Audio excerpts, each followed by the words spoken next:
os mistérios do edifício de Joelma. Poderia um local onde vários acontecimentos violentos aconteceram em épocas diferentes ser realmente amaldiçoado, provocando inúmeros fatos negativos como um incêndio ou a reincidência de um assassinato? Em uma sexta-feira, 1º de fevereiro de 1974, um incêndio parou a cidade de São Paulo. Aproximadamente 756 pessoas distribuíam-se pelos 25 andares do edifício Joelma, hoje nomeado Edifício Praça da Bandeira, localizado no número 225 da Avenida 9 de Julho, Praça da Bandeira, região central de São Paulo, Brasil. Por volta das 8h50, um funcionário ouviu um ruído de vidro sendo quebrado, proveniente de um dos escritórios do 12º andar. Foi até lá para verificar e constatou que um aparelho de ar-condicionado estava queimado.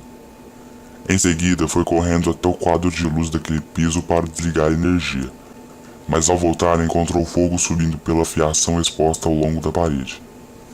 As cortinas se incendiaram rapidamente e o incêndio começou a se propagar.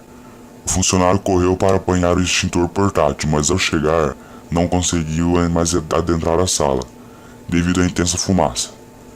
Então, ele subiu as escadas até o 13º andar, alertou os ocupantes e, ao tentar voltar ao 12º pavimento, encontrou densa fumaça e muito calor. A partir daí, o incêndio, sem controle algum, tomou todo o prédio. Foram feitas várias viagens com os elevadores enquanto o oxigênio permitiu, salvando dessa forma muitas pessoas. No final, uma ascensorista, na tentativa de salvar mais vidas, prosseguiu, mas como a fumaça havia piorado, ficou sem oxigênio e acabou falecendo no 20º andar.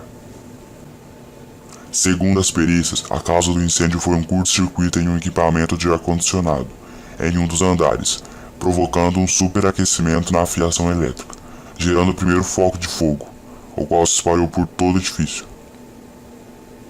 O saldo da tragédia foi de 191 mortos e mais de 300 pessoas feridas. Muitos acreditam que os espíritos das almas mortas no incêndio vagueiam pelo prédio até os dias de hoje. Uma das tragédias desse incêndio que impressionou foi o fato de que 13 pessoas tentaram escapar por um elevador e não conseguindo, morrendo carbonizadas em seu interior, sendo que devido ao estado dos cadáveres, os corpos não foram identificados, pois naquela época ainda não existia análise de DNA, sendo então enterrados lado a lado no cemitério São Pedro, localizada na Avenida Francisco Falcone, 837, Vila Alpínia, em São Paulo. Os corpos deram origem ao mistério das 13 almas, e elas são atribuídas a milagres, ficando conhecida como as 13 almas não identificadas. As sepulturas atraem centenas de curiosos, principalmente às segundas-feiras, Dia das Almas. Ao lado da sepultura foi constituída a Capela das 13 Almas, onde diariamente muitos visitantes fazem suas preces agradecendo a Deus pela graça alcançada e também fazendo seus pedidos. Algum tempo depois do sepultamento das 13 vítimas não identificadas no Joelma, quando pessoas ouviram gemidos e choros misteriosos, assustados procuraram verificar de onde vinha aquilo, sendo que descobriram que os gemidos e choros saíam da sepultura das 13 vítimas. Então, sabendo como morreram, queimados, foram derramadas água sobre as sepulturas, sendo que em seguida os gemidos e choros cessaram. Sabendo do ocorrido, pessoas começaram a fazer orações para as 13 almas, pedindo graças diversas. Muitos dizem que foram atendidos, e como agradecimento colocaram faixas e placas com mensagens de gratidão no local. Quem visita os túmulos das 13 almas no cemitério São Pedro sempre pode verificar a existência de um copo de água sobre cada sepultura, isso com o objetivo de tranquilizar as almas dessas vítimas do incêndio do Joelma, as quais morreram carbonizadas em um imenso calor.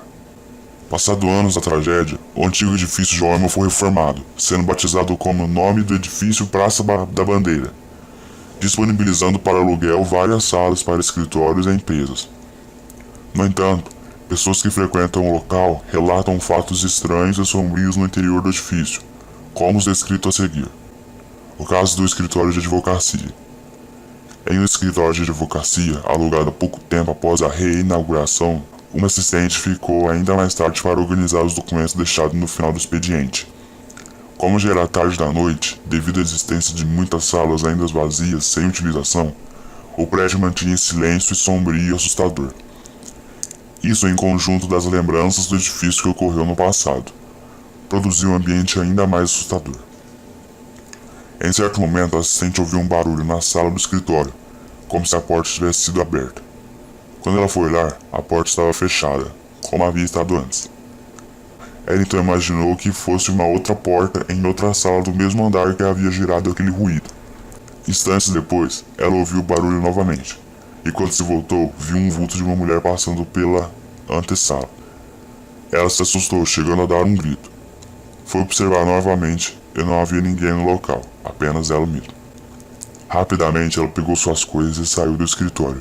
Quando foi trancar a porta novamente, ela viu o vulto de uma mulher no fundo do corredor, desaparecendo em seguida. A assistente rapidamente deixou o edifício e tempos depois se demitiu, pois havia necessidade de ficar alguns dias até mais tarde e ela não concordou com a solicitação, temendo ver aquele vulto novamente ou algo ainda pior. A professora Volquimar Carvalho dos Santos, de 21 anos, trabalhava no setor de processamentos de dados de um banco, que funcionava no 23º andar do edifício Joelma. Ela era funcionária da empresa havia 1 ano e meio. O irmão dela, Álvaro, trabalhava no 10º andar do mesmo prédio. A família de Volquimar é espírita. Ao ser dado o aviso do incêndio, Volquimar e outras 4 companheiras tentaram fugir pela escada, mas quase foram atropeladas pelos funcionários desesperados que tentavam se salvar. Elas correram pela cobertura do prédio, mas acabaram morrendo por asfixia. Álvaro, irmão de Volquimar, sobreviveu ao incêndio. Álvaro localizou o corpo da irmã no IML, horas depois do incêndio ter terminado. Meses depois, Volquimar enviou uma mensagem psicografada para a mãe através do médium Chico Xavier. Na mensagem, ela contava como tinham sido seus últimos minutos de vida. Em 1979, a história de Volquimar se transformou no filme Joelma, 23º andar. O roteiro é baseado nas cartas psicografadas por Chico Xavier, que estão no livro Somos 6. O que você está vendo agora é uma imagem dos possíveis fantasmas do edifício Joelma. Cena do filme Joelma, 23º andar. Nota-se nitidamente no canto direito da imagem de uma misteriosa moça observando a filmagem.